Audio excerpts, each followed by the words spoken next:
మీ ప్రభుత్వం అప్పుల్లో ముంచేసింది రాష్ట్రాన్ని, అందుకోసమే ప్రజలకు ఇచ్చిన హామీలు అమలు చేయలేకపోతున్నామని చెప్పేసి చంద్రబాబు నాయుడు గారు అంటున్నారు. నీ అబద్ధాలను నమ్మించగలిగే శక్తి నీకుంది కాబట్టి ఓట్లు వేయించుకొని ఈరోజు అతి దారుణంగా అందరినీ కూడా మోసం చేయడం జరిగింది.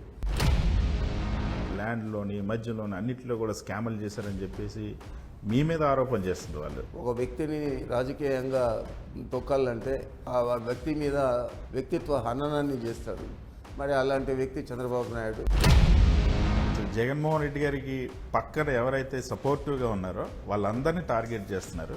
రాజకీయాల్లో జగన్మోహన్ రెడ్డి గారు ఉన్నన్ని రోజులు మేము లేకపోయినా మా బిడ్డలు కూడా జగన్మోహన్ రెడ్డి గారితో నడుస్తారు తప్ప చంద్రబాబు చేసినట్లు చేసే పరిస్థితి మాకు లేదు.